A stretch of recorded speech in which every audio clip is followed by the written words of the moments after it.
felt it before. That moment when a crowd surges and you move without deciding to. The wave at a stadium that sweeps through thousands of people, and somehow everyone knows when to stand. The way a rumor spreads through a city, or a stock price collapses in minutes, or a song nobody had heard becomes the only thing anyone's talking about. You assume you're making individual choices, that you're in control, that the decisions are yours. But here's what most people never realize. Crowds have their own physics, and once you're inside one, you're no longer entirely yourself. Watch a flock of starlings at dusk. Thousands of birds twist and turn in perfect synchrony, forming shapes that seem choreographed. Yet there's no leader, no plan, no signal. Each bird follows three simple rules. Stay close, don't collide, match your neighbors. And from those three rules, something extraordinary emerges. The flock becomes a single organism, a wave of motion that no individual bird controls. The same mathematics appears in fish schools, in bee swarms, in the flow of pedestrians through a busy intersection. But it doesn't stop at animals. Human crowds follow the same patterns. Markets crash when everyone tries to sell at once. Revolutions ignite when enough people reach the same threshold. Trends go viral not because the content is best, but because the network reaches critical mass. We like to think we're too complex for such simple rules, that our choices are rational, considered, individual. But put enough people together and physics takes over. So what we're going to explore today is this hidden force, the gravity that pulls individuals into waves. We'll start with the animals that mastered collective motion, move through the crowds that shaped human history, and end with the invisible forces turning you into part of something larger right now. Because once you understand the gravity of crowds, you'll see it everywhere. A single ant is almost useless. It wanders, it gets lost, it dies within hours if separated from its colony. But put 1,000,000 ants together and they build cities. They farm fungus, wage wars, construct bridges with their own bodies, and solve problems that would stump many mammals. No ant understands the plan. No ant gives orders. Yet the colony behaves as if it has a mind of its own, because in a very real sense it does. This is emergence, the phenomenon where simple individuals following simple rules create complex collective behavior. Each ant responds to chemical signals from its neighbors, pheromone trails that say food this way or danger here. When enough ants reinforce the same trail, it becomes a highway. When the signal fades, the path disappears. The colony thinks in chemistry, and the result is intelligence without a brain. But ants aren't alone in this. Termites build mounds that maintain precise temperature control, using ventilation shafts and thermal mass that human architects now study for inspiration. No termite has the blueprint. Each one simply responds to humidity and temperature gradients in its immediate surroundings. And from those micro decisions, a macro structure emerges that can stand for decades. The same pattern appears in the air. A honeybee colony makes decisions through democracy, and it's more sophisticated than you'd expect. When a hive needs a new home, scout bees fly out and evaluate candidates. They return and perform waggle dances, the intensity reflecting how much they liked what they found. Other bees investigate the advertised locations, return, and dance for their favorites. Over hours, the colony converges on a single choice, the decision emerging from the accumulated preferences of hundreds of individuals. No bee votes, no bee counts, yet the hive decides. What's remarkable is that these systems are robust. Remove the queen ant and the colony continues. Lose a third of the termites and the mound still functions. Kill half the bees and the swarm can still find food. Because there's no central control point, there's no single failure that brings everything down. The intelligence is distributed, held in the pattern of interactions rather than any individual mind. This is the first lesson of collective behavior. You don't need a leader to have direction. You don't need a plan to build something complex. You just need enough individuals following consistent rules, responding to each other. The swarm mind isn't a metaphor. It's an actual form of cognition that predates brains by hundreds of millions of years. And as we'll see, it didn't stay in the insect world. A single sardine is a meal. A million sardines become something else entirely. Watch a bait ball form when predators approach, and you'll see one of nature's most spectacular defensive maneuvers. The fish contract into a sphere, thousands of silver bodies moving as one, shifting and reshaping faster than any individual could react.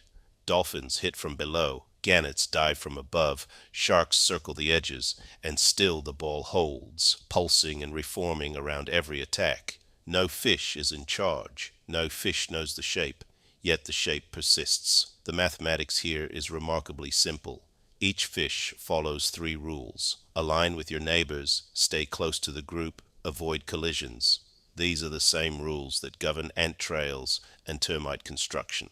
And from these three rules, the bait ball emerges, a structure that exists only in the interactions between individuals. Remove any single fish, and nothing changes. Remove the interactions, and everything collapses. Now look up. A flock of starlings at dusk creates murmurations that seem almost supernatural. Thousands of birds twist and turn in perfect synchrony, forming shapes that ripple across the sky like smoke made solid. Scientists have studied these formations for decades, and what they found is striking. Each bird tracks only its 7 nearest neighbors. That's it. 7 connections, 3 simple rules, and the result is one of the most beautiful collective phenomena on Earth. The flock isn't reacting to threats sequentially, bird by bird. Information travels through the group like a pressure wave, each bird anticipating its neighbor's movement almost before it happens.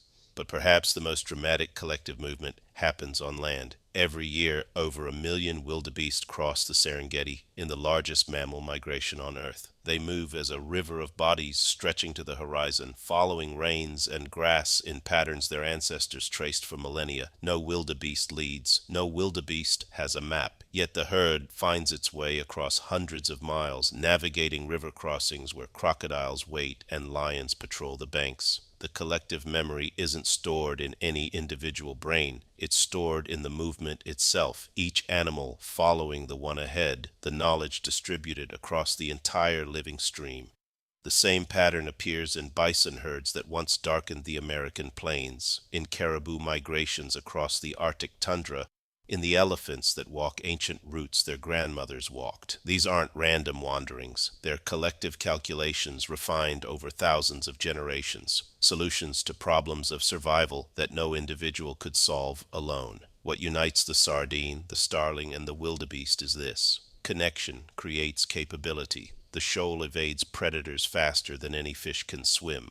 The murmuration outmaneuvers falcons through pure coordination. The herd navigates landscapes through accumulated wisdom no single animal possesses. When enough individuals respond to each other consistently, the group becomes intelligent in ways its members are not. This is the mathematics of collective motion, tested across hundreds of millions of years in oceans, skies, and savannas. And as we'll see, it didn't stay in the animal kingdom. There's a moment at a football match when 60,000 people rise together, the ball hits the net, and before your brain has processed what happened, you're on your feet, arms raised, voice joining a roar that shakes the stadium. You didn't decide to stand. You didn't choose to shout. The crowd moved through you, and for a few seconds, you weren't an individual watching a game. You were part of something larger, feeling a joy that belonged to everyone and no one. This is collective effervescence, a term coined by sociologist Emil Durkheim over a century ago. It's the heightened emotion that emerges when humans synchronize, when we move and feel and react together. You felt it at concerts, swaying with thousands of strangers to music that seems to pulse through the entire venue. You felt it at festivals in the shared anticipation before midnight on New Year's Eve, in the hush of a crowd before a moment of silence.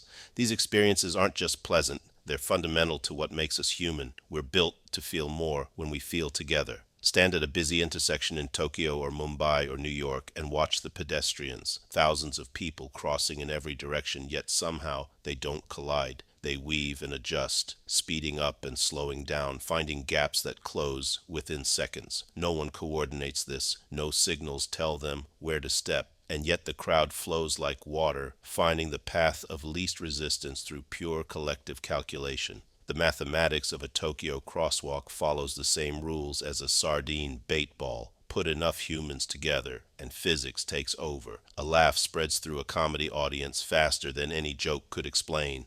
Applause builds from scattered clapping to unified thunder in seconds. Tears at a funeral become contagious, grief amplifying grief until the emotion belongs to the room more than any individual. Psychologists call this emotional contagion, and it operates below conscious awareness. Your mirror neurons fire when you see others react, and before you've decided anything, you're already feeling what they feel. But the same physics that creates joy can create danger. When crowds get too dense, the dynamics shift from fluid to something closer to solid. At the Hajj pilgrimage or a packed concert venue, bodies press against bodies, and at critical densities, crowd crushes can occur. These aren't caused by panic. They're pressure waves caused by physics, forces no individual can resist. Understanding this has saved lives, as architects and event planners now design spaces that let crowds flow rather than compress. This is the truth about human crowds. They amplify whatever moves through them. Joy becomes euphoria, excitement becomes electricity, but fear can become panic, and anger can become violence. The crowd itself is neutral, a vessel shaped by the emotions we pour into it. The football stadium and the protest march follow the same mathematics. What differs is the signal that propagates. The current that carries us in crowds isn't irrational. It's simply operating at a scale where individual feeling becomes collective force. And this is why crowds have always mattered, from ancient festivals to modern movements. When enough people feel the same thing at the same time, the feeling becomes a fact of the world. It becomes something that can fill a stadium with joy or turn a city toward change. On October 19th, 1987, the Dow Jones fell 22% in a single day. No war had started, no disaster had struck, no fundamental change in the economy explained why Monday was worth a fifth less than Friday. What happened was a cascade, a wave of selling that triggered more selling, that triggered more selling, until the market had erased $500 billion of value based on nothing but its own momentum. This is herd behavior, and economists spent decades pretending it didn't exist. Classical theory assumed rational actors making independent decisions based on available information. But markets aren't made of rational actors. They're made of humans watching other humans, trying to guess what everyone else will do, and adjusting accordingly. When enough traders believe others will sell, selling becomes rational. The belief creates the reality it predicts. Bubbles work the same way in reverse. Tulip mania in the 1600s, Holland. Railway stocks in Victorian Britain. Dot-com companies in 1999. Bitcoin in 2017 and 2021. In each case, prices rose not because value increased, but because rising prices attracted more buyers, whose buying pushed prices higher, attracting still more buyers. The feedback loop is identical to a starling murmuration. Each participant watches their neighbors and matches their behavior. The pattern that emerges belongs to no individual, yet sweeps everyone along. But financial markets are just one place this wave appears. Fashion trends follow the same mathematics. A style emerges in a small group, gets noticed by early adopters, spreads to the mainstream, saturates, and collapses. The life cycle is predictable. What's unpredictable is which style, which trend, which song becomes the one that cascades. Research suggests the difference often isn't quality. It's initial conditions, small advantages that compound through network effects until mediocre options dominate simply because they dominated early. This explains why prediction is so hard. The music industry spent decades trying to identify hits before they happened, and they failed more often than they succeeded, because hits aren't properties of songs, they're properties of networks. The same song can flop or explode depending on where it enters the system, who shares it first, which threshold gets crossed at which moment. The wave doesn't care about the water, it cares about the shape of the shore. Social media has accelerated these dynamics beyond anything we've seen before. A tweet can circle the planet in minutes. A video can reach 100 million people before anyone decides whether it should. Outrage spreads faster than facts because outrage triggers sharing, and sharing triggers reach, and reach triggers more sharing. The viral moment isn't selected for truth or value. It's selected for spreadability, for the features that make network cascades ignite. This is the market logic applied to attention itself. Every post competes for engagement. Every engagement feeds the algorithm. Every algorithm amplifies what already spreads. The result is a global murmuration of information, beautiful and terrifying in equal measure, where the wave can form around a breakthrough idea or a dangerous lie with exactly the same mechanics. We built these networks to connect us. What we didn't anticipate is that connection itself has physics, and physics doesn't distinguish between what helps us and what harms us. As you watch this, you're inside at least a dozen crowds and you can't see any of them. The music you listen to was shaped by what millions of others listened to before you. The news that reached you this morning was filtered through cascades of shares and clicks you'll never trace. The opinions you consider reasonable are the ones enough people around you also consider reasonable. You navigate through invisible murmurations every hour of every day, adjusting your direction based on signals you barely notice. This isn't manipulation, it's physics. The same rules that govern starlings and sardines and pedestrians govern the spread of ideas through connected populations. When you share a post, you become a node in a network, your action raising the probability that your connections will act similarly. When you stay silent, that silence also propagates, lowering the energy available for cascade. Every choice you make adjusts the threshold for someone else's choice.